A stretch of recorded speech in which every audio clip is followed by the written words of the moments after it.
तर मंडळी तुम्ही बघू शकताय, आम्ही मसाईच्या पठारावरून विशालगडाच्या मार्गाकडे निघालो होतो. मध्ये रस्त्यामध्ये ही आपली शाळेतली मुलं आपल्याला बघायला भेटतात. त्यांच्यासोबत सर आहेत. ते सर आपल्याला थोडे 2 शब्द सांगतील, म्हणजे इथं आल्यानंतर कसं वागलं पाहिजे, त्याच्यानंतर कचरा जो काही लोक करतात आहे तो कशा पद्धतीने त्याची विल्हेवाट लावली पाहिजे त्याबद्दल 2 शब्द सांगतील. परवाच मसाई पठारावर या ठिकाणी यात्रा पार पडली आणि या यात्रेमध्ये मोठ्या प्रमाणात प्लास्टिकचा वापर होतोय. आजकाल मोठमोठ्या यात्रा जत्रा भरतात आणि यामध्ये प्लास्टिक मोठ्या प्रमाणात कचरा पडतोय. त्यामुळे पर्यावरण असेल किंवा प्राणी असतील, मानव असेल, या प्लास्टिकमुळं मानवाला पर्यावरणाला फार मोठा धोका निर्माण झालेला आहे.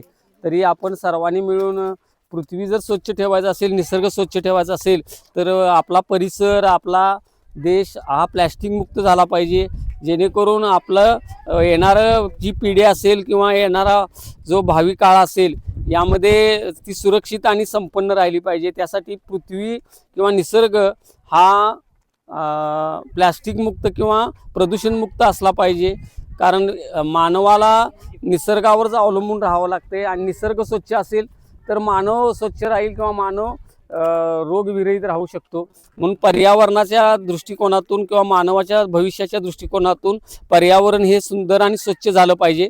त्यासाठी आम्ही सर्वांनी एकत्र येऊन काम करूया आणि भविष्यामध्ये पर्यावरणाला हानी न पोचवता आपण पर्यावरणामध्ये मानव आपण सुरक्षित राहील या दृष्टिकोनातून आपण सर्वजण प्रयत्न करूया.